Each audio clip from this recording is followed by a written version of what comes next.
your actions and your dedication and your journey, tell me that's not deep rooted. Tell me that's something that people can come at you and be just like, why do you care? Well, just go do this thing that I was fine with doing. That would be the exact same thing as saying to somebody who's a certain religious devout, has lived that way their entire life, what, just become my religion? We're dealing with something that is so core and fundamental to who people are. You can't just be like, what, just give it up. You can't give up your own transformation.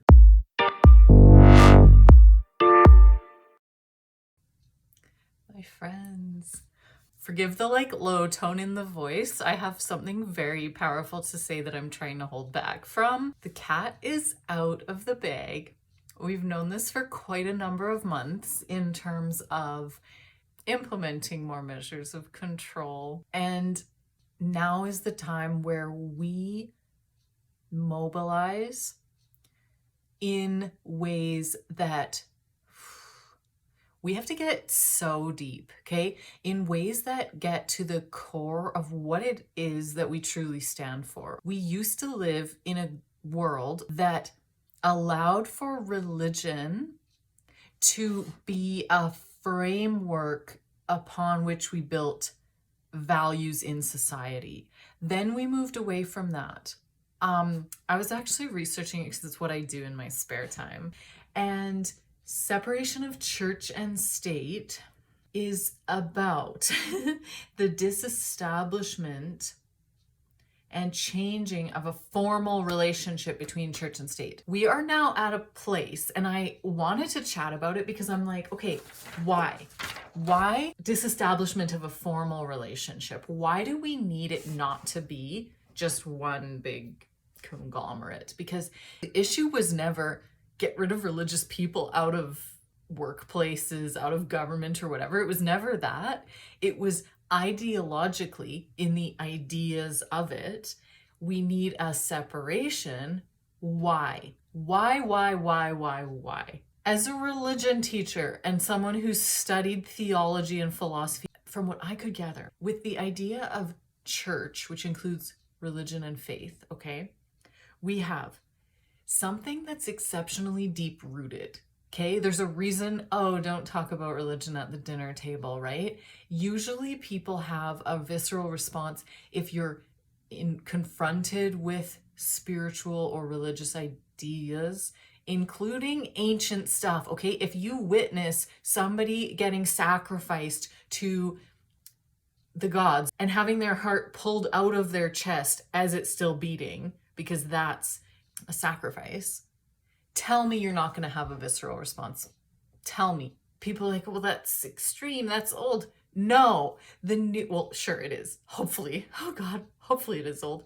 But the newer forms of religion that we know included aspects that were meant to bring about that same kind of visceral response. And sure, they got not every religion stems from human sacrifice, okay? But basically, we have become so desensitized to the actual visceral response that comes from having that connection with the divine. And the connection with the divine doesn't, hopefully comes through wonder and awe, okay? Hopefully comes through what's called a numinous experience, an experience of something awe-inspiring, powerful, but kind of makes you not sure if you can gaze on the beauty or shy away because of your own smallness. It's an experience of an intense understanding of something that is beyond yourself, okay? That wow factor, okay? People have numinous experiences in our world today at the birth of a child, okay? This being coming into the world, and it's like, what? How is that possible, right? Standing under or a mountaintop experience sometimes, or under anything in nature where maybe you're under the starlit sky and you've never seen it that way, or you're standing at the edge of the ocean and you look out into this vastness of water, and you can have a numinous experience that's you recognize something in you is like, you recognize your own smallness in this cosmos, and yet the fact that you exist, like, it can be this like wonder and awe. Okay, it just opens your heart to something beyond yourself. Okay, it can happen through paranormal experiences, whether or not it's like a loving entity that you meet or a dark entity that you meet. They do all exist, but either way, that's a numinous experience in terms of the presence of something else is felt, the presence of something beyond, and then we try to put language to it. That's a numinous experience. Also, numinous experiences happen in when artists speak sometimes, and I'm not talking get high on LSD and then say I was in another world. That would also include being high, okay? But more so when artists will say the music just flowed through me, or I tapped into something beyond myself, and there it was, right? There's my work of art, right? So that's a numinous experience. Let me know if you think of any other places, or if you have any questions, if you're like, oh, would this be one? Okay, so numinous experiences are a phenomenon that happens, and the man who kind of coined that term, named Mircea Eliade, I think that's how you pronounce it, he was an anthropologist and historian, and he said that in every time period, in every space throughout the globe, there wasn't always religion, but there was always the idea of the numinous. So when people say, are we religious? You know, are human beings innately religious? Somebody who actually studied that and went through history and anthropology, his findings were that not everyone had an organized religion, but every single time period in every space around the globe, even from the most remote jungle somewhere to the most civilized like empires that we know, they all had an understanding of the numinous and a practice surrounding it, or like an understanding, an awareness of it. Okay, so that's what religion stems from. You either create rituals surrounding your understanding of the numinous, or you just have those experiences. That's where religious practice comes from. People don't know that, and they think that like religion is just a structure that like is meant to control people. And it's like, maybe that's where it got to be, but it stems from an understanding of the divine, okay? An understanding of something beyond yourself. And then certain religions take that itself as God. The fact that I could have an experience of a numinous experience means that I'm God or whatever, which is more the New Age movement from my understanding, okay? So just be aware of that, okay? It's all based on the experience of the numinous. Okay, so back to our conversation, separation of church and state. Church or religion is based more upon something that is exceptionally deep rooted in people. When you have a numinous experience, let's just say a paranormal one, literally like you see something in your house. Are you the same person afterwards? No, you're like, what the heck? You're a changed person, right? That's just one example, but it's exceptionally deep rooted. It faces you at the core of who you are, which you don't even want to meet often, right? You don't want to go there. Most of the time we're like, oh, how can I distract? How can I fill my life with things so that I don't have to live from this place of like, what is the depth and the reality of who I am? But that's what religion does for people, okay? So religion, exceptionally deep rooted, meets people at the core of who they are. Okay, so there's a reason don't talk about it at the dinner table, because it's going to evoke or touch on things that are so deep to people that they can't just not, right? Technically they can just not get invested, but because it touches that core part of who they are, they're going to get invested, right? Because it's like, this is my belief. And when you look at religion, it's or people's spiritual experiences, it's something that you can't necessarily define as the scientific method, okay? It's like, well, why do you believe that? Well, what do you think it means, and where's your proof, and how do you know, and that kind of thing. Oh, which reminds me, a different example of a numinous experience is a miracle. In the scientific method, it's called an anomaly. When your intended outcome, the thing that every single scientific method procedure, every single experiment, or the outcome of every single time you do that experiment, it's this. So then by the scientific method, you say, okay, that's the outcome, right?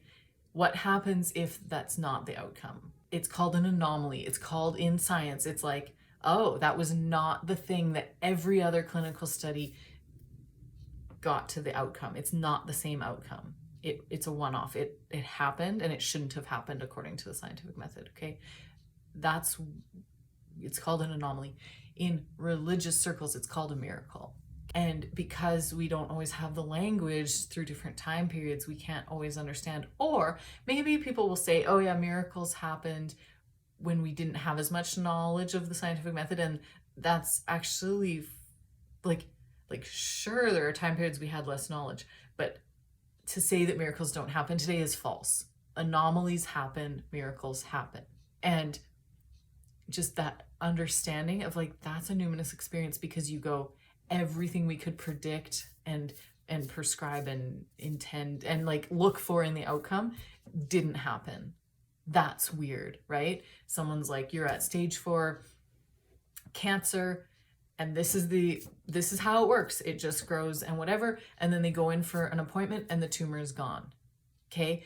It's like, that's not what we knew, right? So people have a numinous experience when that happens, because they're like, is this, it just forces you to face something beyond yourself. Like, and it doesn't mean that an anomaly has to be because there's actually a God. It doesn't prove the presence of the divine. It's just a thing that happens that makes you face the, like, this expanded idea, this expanded perspective, okay, or perception.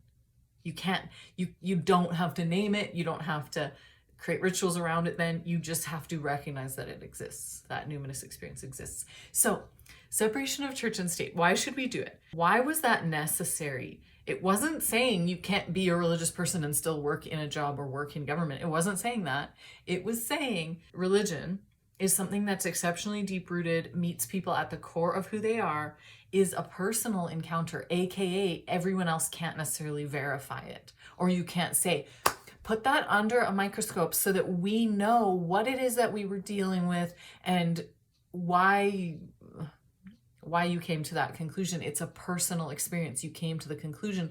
Like say you have some dream and someone who's passed away is in your dream talking to you, and you wake up and you're like, that was a dream. Those things aren't real. But you feel this sense of, I really do feel like that's exactly what they would have said. That's exactly what I needed to hear and have communicated to me in this moment as part of healing. That's a numinous experience where you're just like, what? And someone could say, like, prove to me that it happened. And you're like, it was a dream. You can't. And so then you'd be like, oh, we'll prove it away that it was just, a somatic experience in your brain or whatever. But you're going, how did they speak to what I'm going through right now, when technically they're not here? Technically they're gone. They didn't know that I lost that job, or that I, had a baby or whatever, right? But they're speaking to your experience. Anyway, okay. So personal encounter can't always be verified by someone else or made sense of by someone else, okay? And it brings about community. People want to be around like-minded people. They want a foundation with groups that can say, this is our baseline of like why we come together. So why can't we have all of that wrapped up in state? State being the structure of how we bring about justice, order, and a centralized political organization that imposes and enforces rules over a population within a territory. So rules. Okay, so basically the structure, and what are the rules for? The rules are just to what? They're to bring about good culture. They're to bring about fairness, equality, or like, and so this is what we have to chat about. If we never even look into the theory surrounding why isn't it okay, or why is it okay to all of a sudden roll out that every human person needs to declare themselves under the government as per a health choice status. If we never look at, hey, what's the foundation on which our culture's built? Our culture. This is deep. We'll get there. I know some people are like eager to they're like, yeah, explain this, please. We're getting there. If we never look at what's the foundation that our culture is about, then we are not going to be equipped. We're not going to be able to navigate crisis. And look what I have on my little paper. These are my notes. Okay. I have church and state, because I was breaking that down. What do I have? Crisis, functioning society. This is how I show you this, because I'm like, I want you to know that like I'm a regular person too, you know, that just is like, stuff matters. Let's chat about it, you know? And so what I started with was functioning society, AKA the state, what we have chosen. And then I was like, why did we need to separate church and state?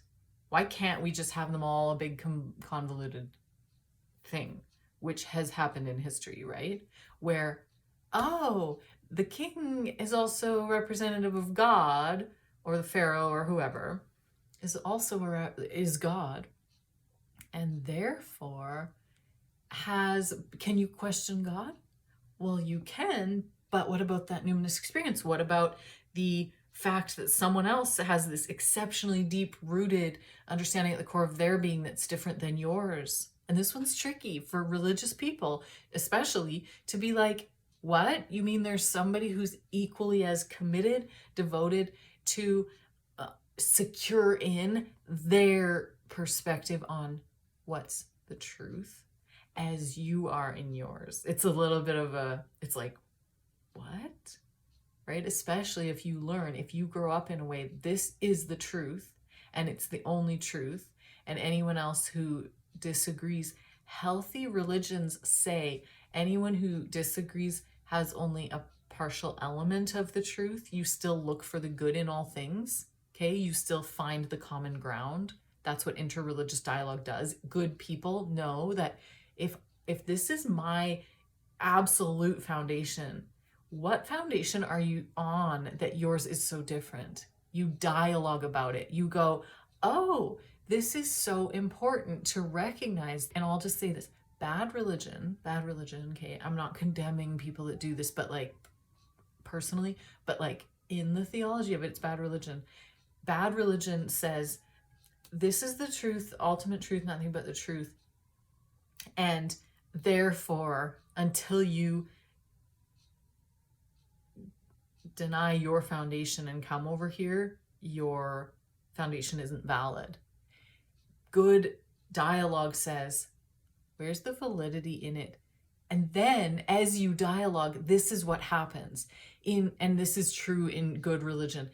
As you dialogue, a merging can happen. If you have something of value and people start to want it, they merge their what's true, good, and beautiful about their culture, experience, foundation with what's true, good, and beautiful about yours.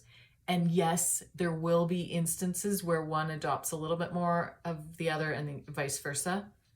That's how healthy healthy dialogue works that way, where then people go, wow, I didn't know this and I want it. Like freely. Wow, I want that. Example, this is totally not related to religion, but example, I'm just a person, running along trying to be healthy. I'm on my run and then I go home and I eat the things that I think are like good for me. And then I come across somebody who can run faster, looks better, is healthier or whatever. And how ridiculous would it be if both of us are just like, nothing about your way is good? Because clearly I was on my run. Like there must be some good, like, but if it was like this clashing, oh, but sorry, I would have to define, like, okay, so I'm running, there they are over there doing only sprints and then eating completely differently than me, and us going, oh wait, but this is the part you would say, what's your foundation, what do you believe, like example, I'm over here doing intermittent fasting and they're eating 7 meals a day. It would be like, okay, there's two different worlds. Then you would say, oh, what's your outcome, like, or what's your goals? And then as you learn, just, you're not both trying to change each other, you both just learn about each other's. And then naturally, if people are healthy and free, you could say, cool, I actually want to try part of what you do because I like the results you get better. And they might do the same, or they might not, because they like really, really just were solid in their results. Does this make sense? Okay, so why can't we just meld state and church? Oh, because when you take something that's deep rooted, that can be personal experience, that is hard to verify by necessarily logic and rational and structure and whatever, and that brings about community, where when people adopt a certain belief system, let's just take the example of Christianity, okay? If it was like, oh, I follow Jesus also or something. This is an example. This is not, I'm not here telling you what I think. We're learning together and I'm just giving examples. So if someone said, oh, I follow Jesus also, you're more likely to be like, oh, me too. That creates community. Sometimes common ground brings people together. Example with the fitness thing. If I wasn't out on my run, would I have ever met that person and talked to that person? No.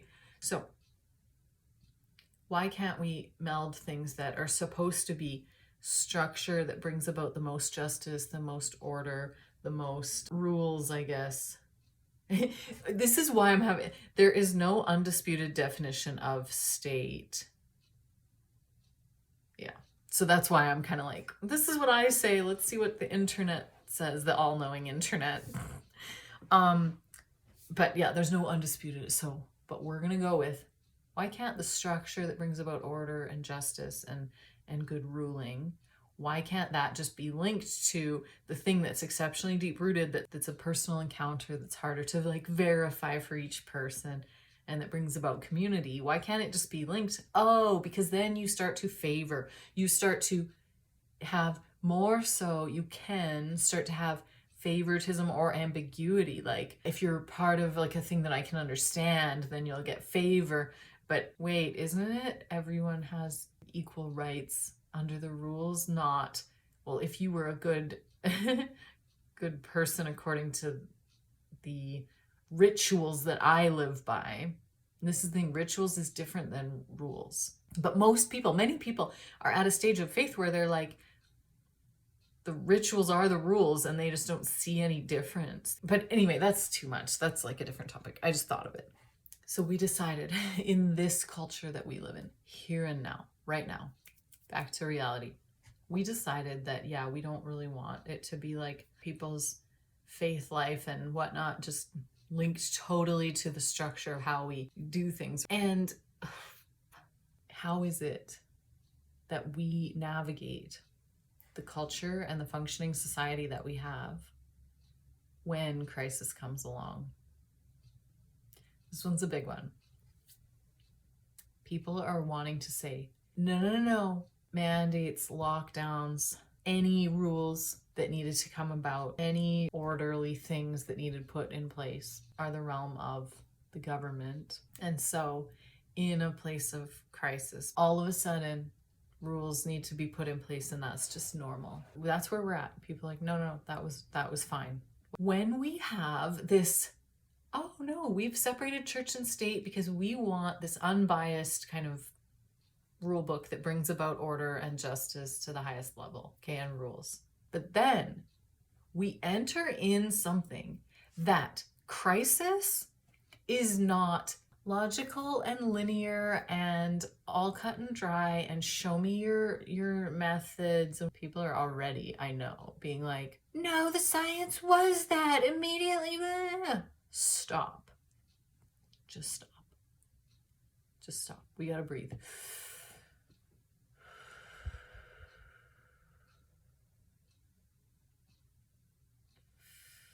Saying that the order, the rules, the mandates, and whatever getting rolled out the way they did is just how it had to be, is the same as saying that when you literally break your arm goes from being like this to being like this. Pew, pew.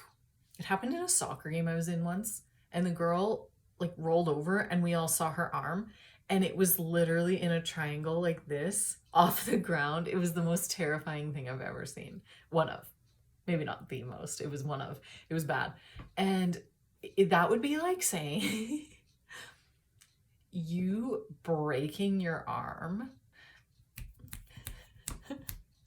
It would be the same as saying you breaking your arm is the exact same thing as simulating a broken arm in your first aid training. Simulating a broken arm of someone else in your first aid training. Okay, in your first aid training, you know that course you take for 3 days? It's highly beneficial. I actually really encourage people to do it and just have that in your skill set, because you never know. You can't plan for when you'll need it, right? But anyway, it would be the same as saying crashing into something or whatever and having this broken arm of your own is the exact same as being in the course and simulating what would happen when you come across someone who's unconscious with a broken arm, like some scenario, okay?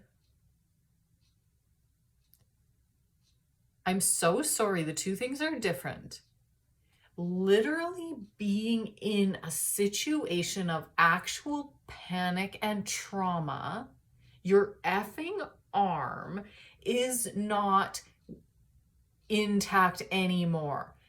A thing that's supposed to be connected is like this.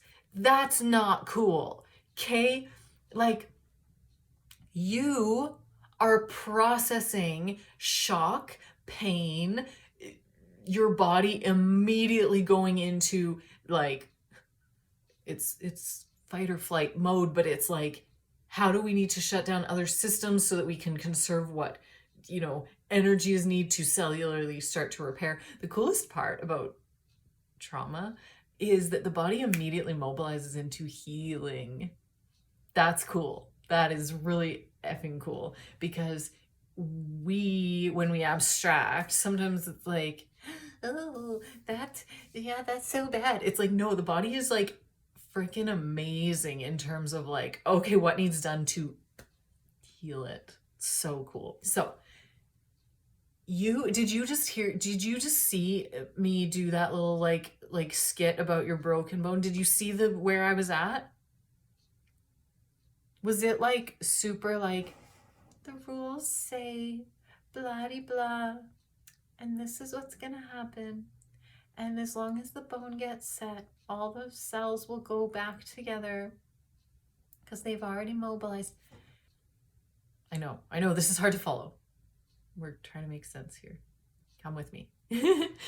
Being in a state of trauma, it has nothing to do with lab-informed practices that give us good protocol, like the first aid story, or the first aid course, that give us good protocol for if we were to come across that in an instance. The two are different. So when we're like, no, crisis and law or functioning society go hand in hand, it's a no. It's the same as in this culture, it's a no, because it's similar to church and state, and we decided that's a no. For valid reasons, I'll say. That's my opinion.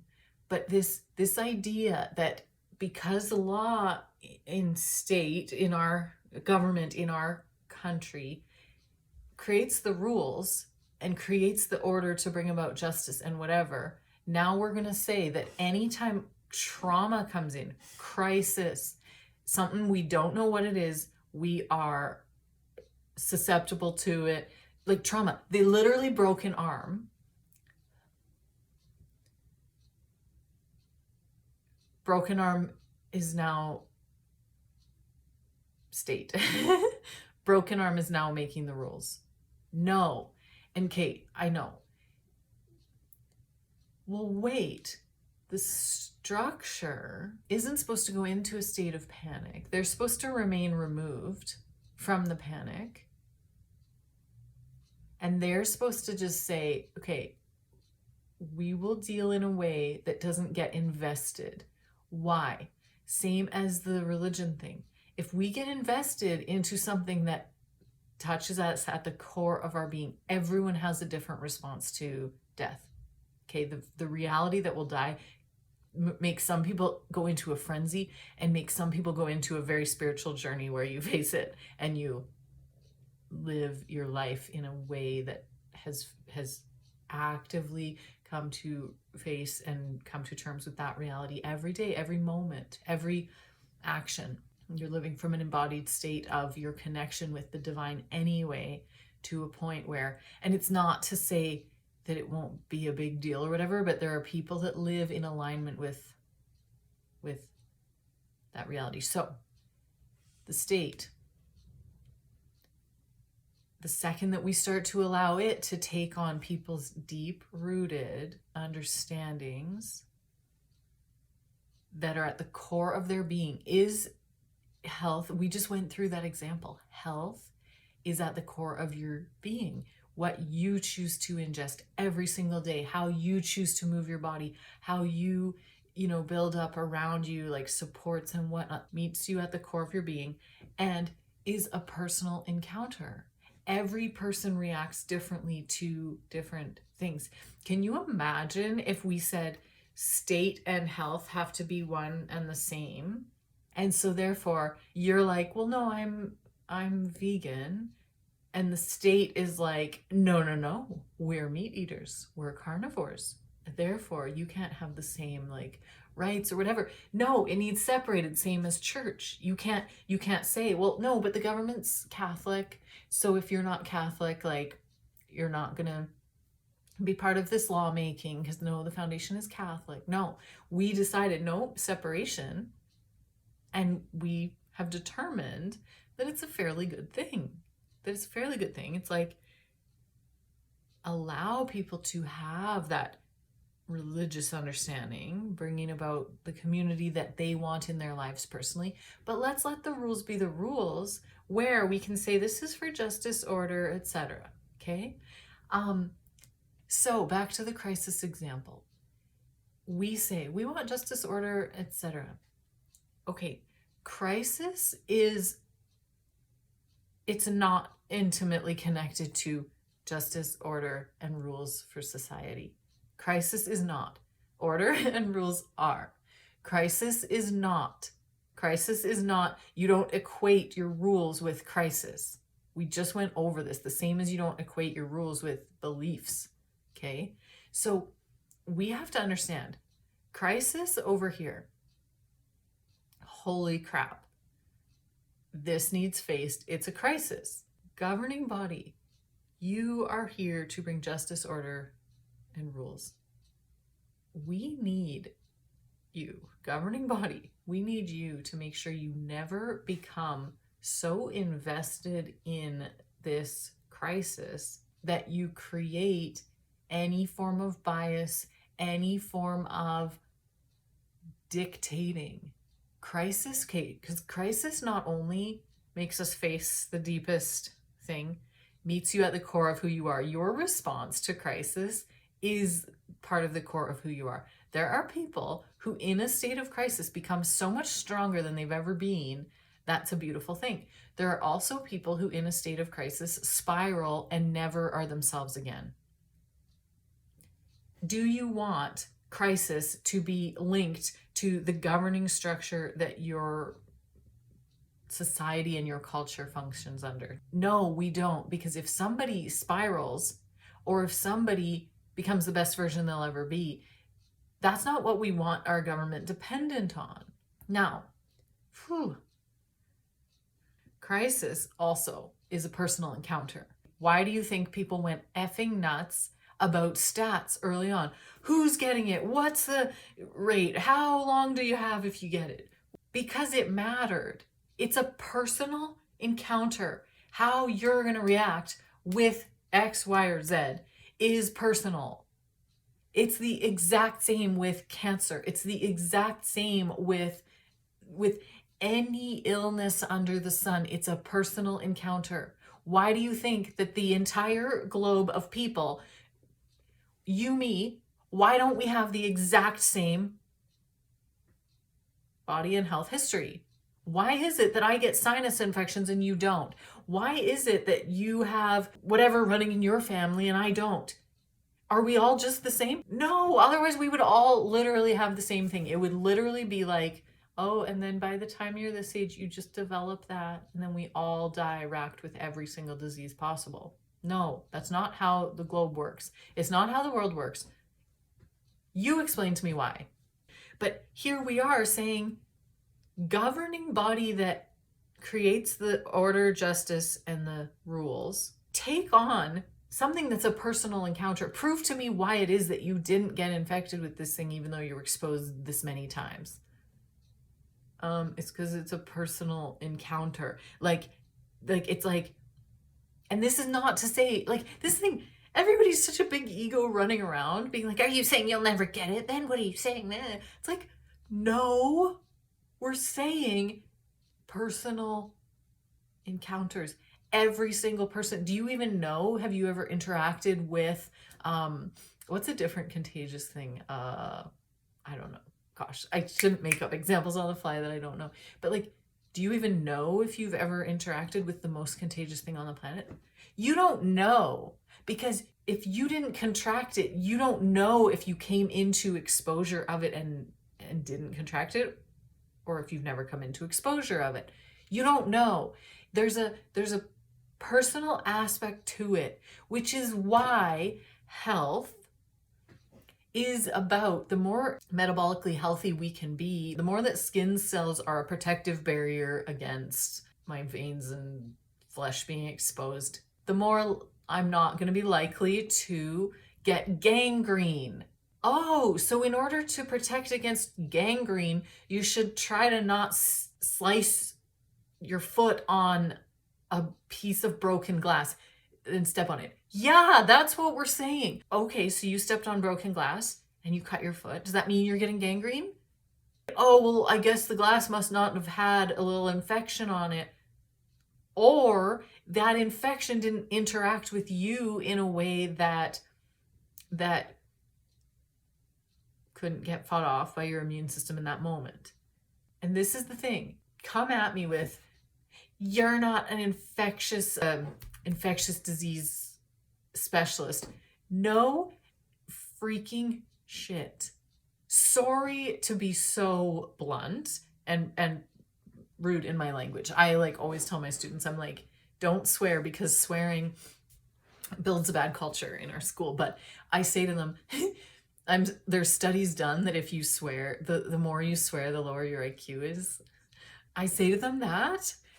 And then I also say, I don't swear unless I mean it. So it's like, go talk to someone who's an infectious like disease specialist and understand that like no matter like prolonged exposure is going to like result in it, blah blah blah. Yeah, good job. Sounds like you're a infectious disease specialist by that little definition you gave. I'm like really proud of you. I'm like, whoa, I'm blown away by your knowledge. And also go look at stories of people like Mother Teresa, people like Damien, Saint Damien with the lepers, things like this, that, oh, it's all hearsay, it's all legend. Yeah, except that we have the like birth and death documents of these people, and go back to your scientific method and talk about anomaly and go study things like Wim Hof or Wim Hof. I don't know how you say his name. And the studies they're doing in Stanford about how breath work actually creates a culture within the body that literally will not allow for viral pathogens to do damage. And then study people like Wayne Dyer, who talks in a spiritual way about his relationship with dis-ease and how he never was sick in a certain period of time, whatever. And of course, oh, that's all hearsay.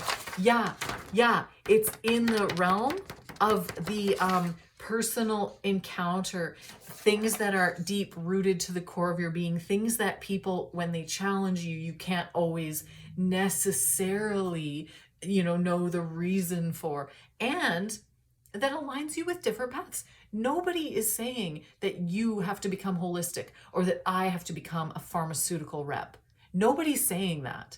It just aligns you with your people, okay? It just aligns you with the idea of, and that's why we separated church and state. We said, let's just create the governing body for justice, order, and rules, and let's let people be people. You can have whatever faith you want, and now you can have whatever response to holistic remedies or pharmaceuticals or whatever that creates its own little culture, its own little group of friends, its own little following. You can have that.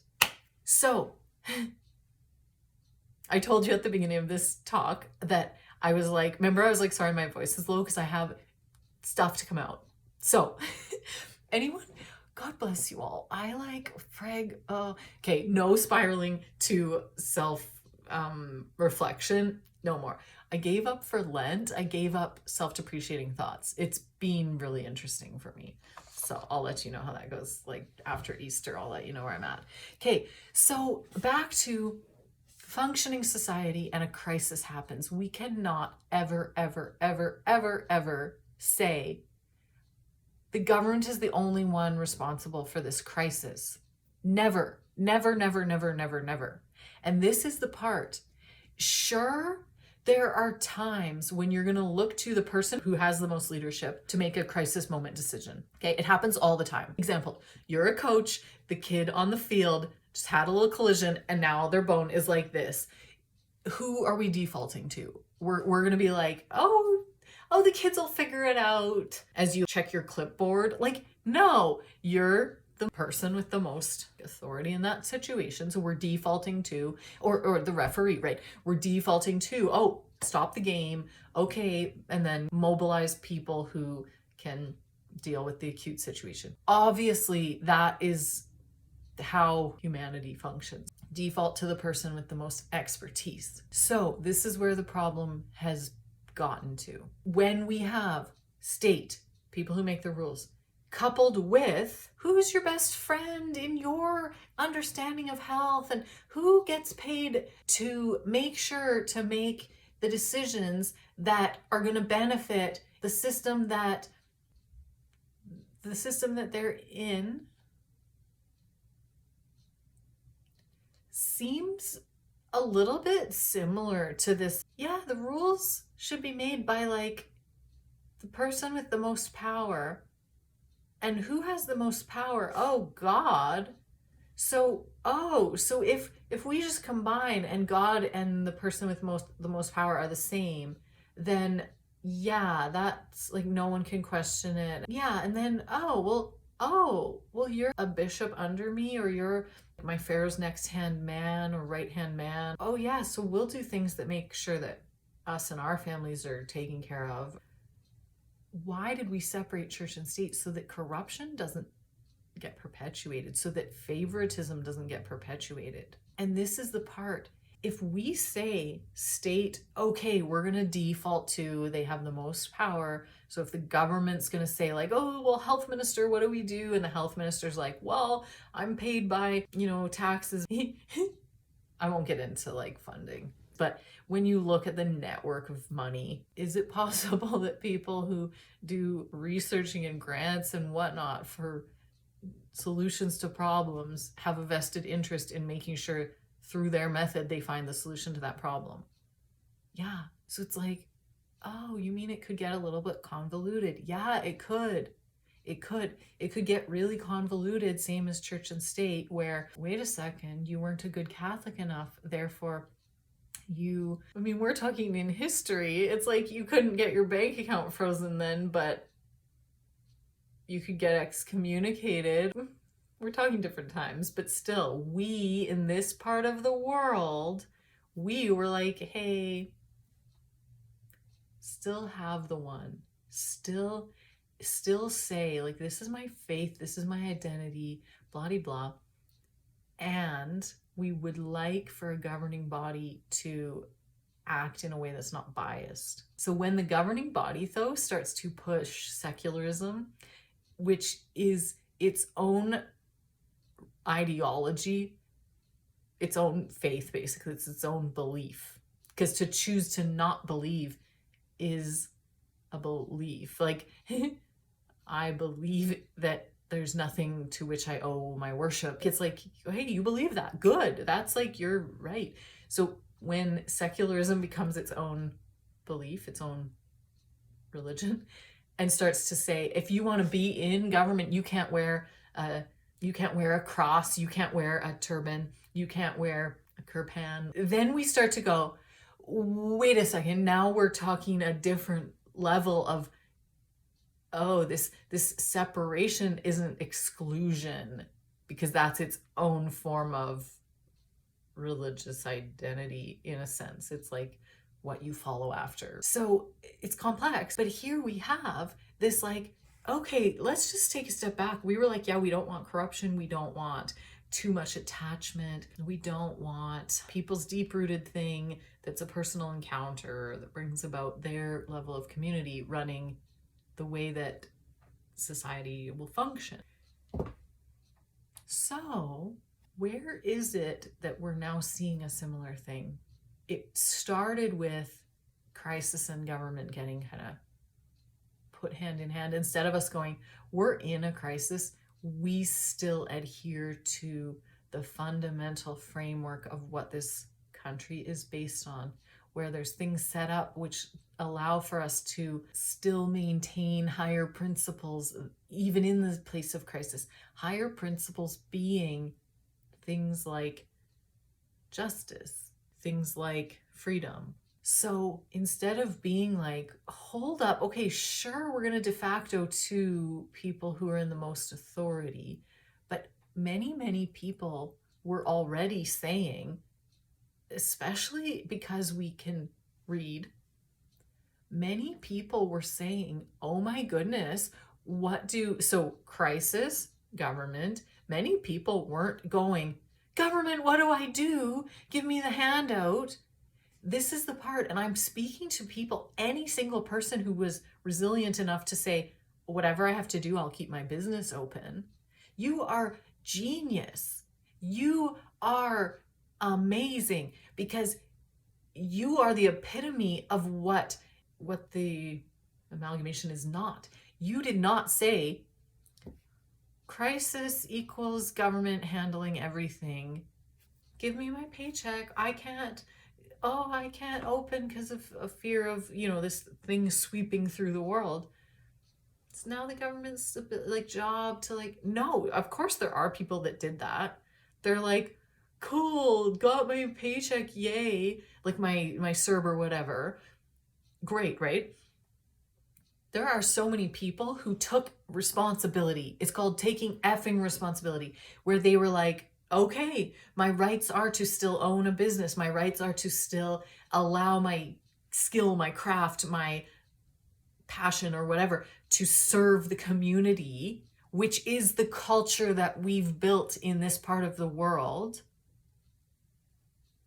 Watch my other videos, because obviously I can see the problems within our own culture, okay, that was stemming from colonialism and stemming from inequality and imbalance. So I do know that, but let's just talk real time, because we gotta take sections at a time. The culture that we've created is a culture where you are allowed to choose things. And there are people who this whole time whole time acted in a way that is still autonomous, saying, oh, now you're telling me to put plexiglass out. Now you're telling me we're in a crisis, a global crisis, and you're telling human beings who have families to feed, who have houses to keep warm, that they need to spend money on stickers for the floor, so that in case any numbskull that walks into that store doesn't realize that we're in a state of panic and emergency in the world behind their mask, they forget, no, we better spend money on stickers on the floor. Because God forbid we ever trust human beings, that in a state of actual crisis, human beings will actually react accordingly. God forbid we trust that people will recognize an acute situation, that it shows up in your body. You immediately go into your own form of fight or flight, which is the body's intelligence taking over. It's not frontal lobe intelligence, it's reptile brain intelligence, but it's survival intelligence. So it's this, okay, and people either freeze. If you're not helpful, you'll freeze, right? You're like, stay still, don't be a bigger danger to the threat. That's fine, right? If your body freezes you, it's because your body knows that was the best course of action for you to get hurt the worst, or hurt the least more. Sorry, for you to not get more hurt. If you fight or you move into action, it's because you have something to offer. People don't move into action without having something to offer in a true state of stress, okay, in a true state of crisis. And if you flee, you get the hell out of there, because that's you putting your safety into action too, right? Like we don't guilt each other. What's the other one? Fawn. I've learned this fawn thing. I didn't really know what it was. Since this video is so long anyway, we clearly have time. If you're still watching, we have a little bit of time. I'm just going to look up fawn, because I learned fight, flight, freeze, but I didn't learn what fawn is all about. So we're going to learn that right now. Fight, flight, freeze, fawn. Yeah, what's this fawn? Flight, running away. Freeze, unable to move. Fawn. Fawn, immediately acting to try to please or avoid any conflict. This was meant to come up. Did the majority of us fawn in the state of crisis? We had a functioning society, and then crisis happened, and then obviously we witnessed this merging of, oh, now health measures, which we already talked about. Health is your own personal journey. Health is your own set of your unique DNA. Never mind, this is too much. Let's go back to learning about fawn. Did most of us fawn? Fawn, immediately acting to try to please or avoid any conflict.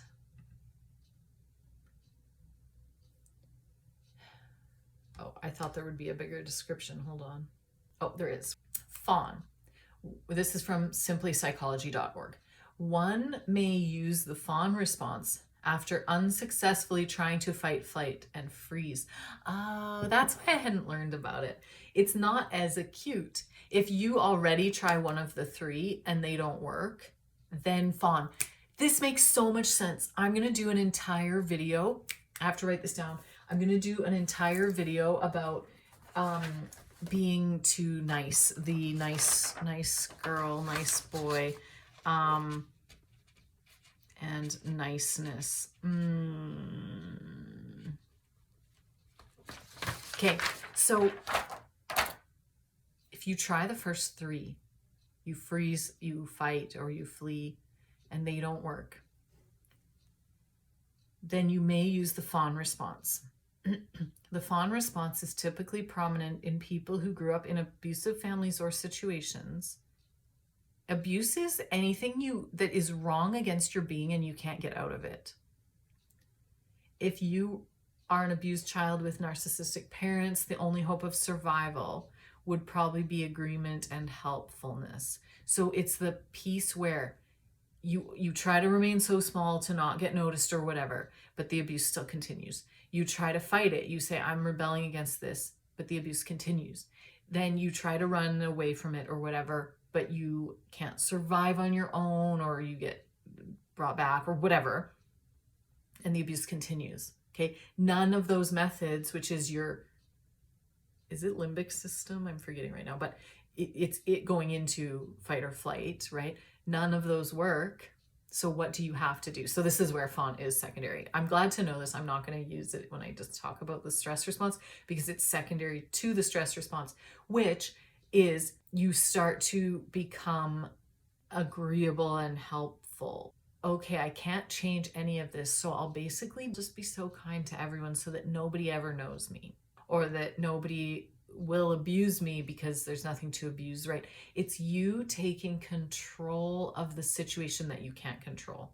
You're saying, I can't control whether the abuse stops or not. I will just be so nice that at least it won't be, if I get abused, it's not valid. If you just are so nice, then if you get attacked, it's not because of you. Does this make sense? So you're controlling the only thing you can control in that situation. So over time, you can recognize this by realizing that regardless of how poorly a person treats you, you are more concerned with making them happy than taking care of yourself. Friends, I see this as what happened. Crisis happens. Governing body is the one we de facto to some extent. Most people did not simply de facto to the government. Just so you know, anyone who did, you probably weren't responsible for the actual rollout of how you were coping with the pandemic. AKA many government workers, many people who didn't lose a salary, many people who did not ever have to deal with direct repercussions. You didn't literally watch money go out of your bank account to pay for stickers on the floor. Go have that happen to you. Go watch money go out of your bank account to pay for a bloody sticker on the floor while you're going, my child still needs food and we're down our bottom line numbers from revenue because the world shut down is already at a point where we don't know if this business can survive, aka if this family can survive, but here I am putting money out for stickers on the floor, or turn it into whatever thing for you, plexiglass, whatever. And this is the part. I say stickers on the floor because stickers on the floor did not save anybody's life. Period. Point blank. End of story. Period. Not a single person's life was saved by that. And how many, go ask business owners, go ask, and this is the thing, big corporations, there's more peripheral money anyway, right? Maybe the sticker budget was just, oh, we do less flyers because that's just our budget. Many, like, don't even get me started. Anyway, so when you see that and you're like, oh, the abuse isn't stopping, what do we start to do? Oh, agree. We fawn. Okay, whatever you want, because I still am in a place where I need to survive. That's big. Related to our little conversation about state, crisis. But maybe what happened is maybe it wasn't state and crisis that merged, it was state and health or sick care. Those two merged. And so what do we have here? Something that is exceptionally deep-rooted. Is health exceptionally deep-rooted? Yes. Is your personal family health history, like, are you going to be prone to heart attacks? Are you going to be this, that? Is it exceptionally deep-rooted? Yes. It's run through your family line. It's deep-rooted, right? And is it something that meets you at the core of your being? Tell me, anyone who's ever lost weight in their life, did it change who you are as a person? Right? It's like, it's deep rooted when you actually do something brilliant for your health. it's deep rooted. You're like, I'm changed. I made that happen. Look up Whole30, WHOLE, and then the number 30. It's a Canadian couple, shout out to Canadians, who does a program that just literally helps people nutritionally reset. And it's difficult to do the first time you do it. It's so good. I highly recommend it. It's literally resetting your body. If this is something, please, if this is something that you want more about, please reach out, because I love to be, helpful in that area to the most that I can be. Okay. So is it meets you at the core of who you are? Yes. Like, there are people who have healed from autoimmune diseases through diet. Tell me it's not deep rooted to the core of who you are. If you go from being racked with an autoimmune disease to being free of that based on your actions and your dedication and your journey, tell me that's not deep rooted. Tell me that's something that people can come at you and be just like, why do you care? Well, just go do this thing that I was fine with doing. That would be the exact same thing as saying to somebody who's a certain religious devout, has lived that way their entire life, what, just become my religion? Like, it's like, we're dealing with something that is so core and fundamental to who people are. You can't just be like, what, just give it up. You can't give up your own transformation. You can't give up what you've become through your embodied practice. You can't give it up. It's like, oh, give it up. Oh, how? It's not a sweater that you can take off. Like, oh, you want my sweater? Okay, fine, take my sweater. It's like, oh, you want me to be something fundamentally at my core that is impossible because it's embodied in me? You want me to give that up? Whew. And it's a personal encounter. So is health a personal encounter? Is it something that everyone can always just be like, well, show me the scientific method with that? Why is it that every family member that you've had has always had chronic heart issues and you don't? Explain to me.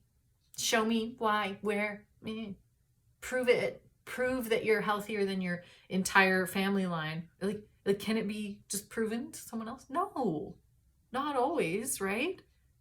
Oh, get them to do the tests and have it explained why. Like, oh, maybe that would give an explanation why, maybe. Or maybe they're the anomaly. Okay. And does it bring about community? Yes, obviously. So that's all I have to say.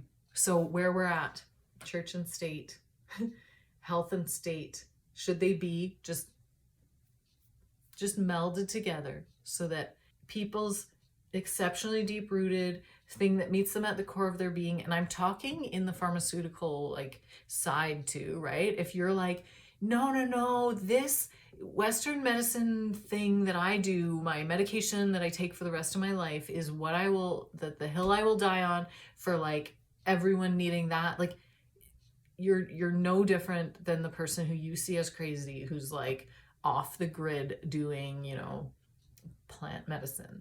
Okay. You're no different. You have to understand that. But if we meld them, the state is just favoring your version of this, of health. The state is favoring your version of health. The same as if the state favored Catholicism over Hinduism, or if the state favored, like, I don't need to make more examples. You get it. So that's all I have to say. I'm really thankful that you were here. If any part of this stands out to you, please, by all means, share or I don't know. But I do know that it's something that I was obviously thinking about, and I'm like, yeah, no, we can't have crisis dictate the fact that now we're going to have this health and state little amalgamation, the same as we had church and state in countries that most of our ancestors left from. Just a thought. Tell me what you think. Okay, that's all for now. Bye, my friends.